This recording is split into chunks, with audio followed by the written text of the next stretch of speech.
ಬಸವರಾಜ್ ಹೊರಟ್ಟಿ ಅವರಿದ್ದಾರೆ ಸರ್. ಇವತ್ತು ಚೆನ್ನಮ್ಮ ಅವರ ಅಂತಿಮ ದರ್ಶನ ಪಡ್ಕೊಂಡಿದ್ದೀರಿ, ಏನ್ ಹೇಳ್ತಾರೆ? ಬೆಳಗ್ಗೆ 8 ಗಂಟೆಗೆ ಬಂದು ಕುಂತಿ. ನಾನು ಕಳೆದ 30 ವರ್ಷಗಳಿಂದ ಚೆನ್ನಮ್ಮ ಅವರು ನಮ್ಮದು ಸಂಬಂಧ ಹೆಂಗಂದ್ರೆ ತಾಯಿ ಮಕ್ಕಳ ಸಂಬಂಧ. ಅವ್ರು ನಾವು ಯಾವಾಗ ಬಂದರೂ ಅವ್ರ ದೇವಸ್ಥಾನದಾಗ ಗುಡಿಯಾಗ ಕೂತಿರೋರು, ನಮಗೆ ಸೊನ್ನೆ ಮಾಡೋರು ಹಿಂಗೆ ಅಂದ್ರೆ ಕೂತ್ಕೋ ಅಂತೇಳಿ. ಅಲ್ಲಿ ಕೂತ್ಕೊಂಡಾಗ ಮುಗಿಸಿ ಬಂದು ಅವ್ರಿಗೆ ತಿನ್ನಾಕೇನು ಎಂತೆಲ್ಲ ಕೊಟ್ಟು ತಲೆ ಮೇಲೆ ಹಿಂಗೆ ಕೈ ಇಟ್ಟು, ನನ್ನೊಂದು ಇಲ್ಲಿ ಒಂದು ಆಲ್ಬಮ್ ಇದೈತಾ, ನೀವು ನೋಡಿರ್ಬೋದು ನಿನ್ನೆ, ಅದನ್ನು ನೀವು ನೋಡಿ ಅದ್ರ ಮೇಲೆ ಅವ್ರಿಗೆ ಹೆಂಗೆ ನಮ್ಮ ಮೇಲೆ ಇದ್ರು ಅನ್ನೋದು ನಿಮ್ಗೆ ಗುರುತಾಕತಿ.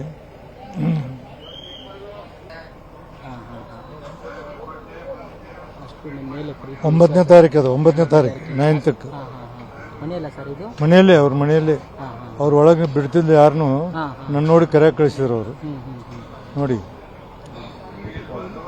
ಈಗ ನೀವು ಅವಾಗ ಮನೆಗೆ ಹೋಗ್ತಾ ಇದ್ರಿ ಸರ್, ಯಾವ ರೀತಿ ನಿಮಗೆ? ಯಾಕಂದ್ರೆ ಬೇರೆ ರಾಜಕಾರಣಿಗಳು ಕೆಲವೊಂದಿಷ್ಟು ಹೇಳ್ತಾರೆ ಯಾವ ರೀತಿಯಾಗಿ ಹೆಣ್ಮಕ್ಳು ಇದ್ರು ಅಂತ. ಅವ್ರು ಏನಂದ್ರೆ ಅವ್ರೇನು ಕುಮಾರಸ್ವಾಮಿ ಅವರು ರೇವಣ್ಣರದಲ್ಲ, ಅವ್ರಿಗಿಂತ ಹೆಚ್ಚು ನನ್ನ ಮೇಲೆ ಪ್ರೀತಿ. 30 ವರ್ಷದಿಂದ ಬರ್ತೀನಿ ಅವ್ರಿಗೆ. ಏನಾದರೂ ಮನೆಯಿಂದ ಸ್ವೀಟ್ ತಂದ್ರೆ ಕೊಡ್ತಿರ್ತೀನಿ, ಸ್ವಲ್ಪ ಕೊಡಪ್ಪ ಅಂದ್ರೆ ದೊಡ್ಡವ್ರಿಗೆ ಕೊಡಬೇಡ ಅಂತ ಹೇಳೋರು. ಇಷ್ಟು ಅವರಲ್ಲಿ ನಮ್ಮ ಮೇಲೆ ಪ್ರೀತಿ ವಿಶ್ವಾಸ. ಈಗ ಗೌಡ್ರು ಅಷ್ಟು ರಾಜಕೀಯ ದೊಡ್ಡ ಶಕ್ತಿಯಾಗಿ ಬೆಳಿಬೇಕಾದ್ರೆ ಚೆನ್ನಮ್ಮ ಅವ್ರದ್ದು ಪಾತ್ರ ಇದೆ ಅಂತೀರಾ? 100ಕ್ಕೆ 90% ಚೆನ್ನಮ್ಮಂದು. ಈಗಿನ ಒಂದು ಸಿಚುವೇಶನ್ ಅಲ್ಲಿ ಒಂದು ಮಹಿಳೆಯಾಗಿ ಇಡೀ ದೊಡ್ಡ ಕುಟುಂಬ ನಿಭಾಯಿಸ್ಕೊಂಡು ಹೋಗಿರ್ತಕ್ಕಂಥದ್ದು ಯಾವ ರೀತಿಯಾಗಿ?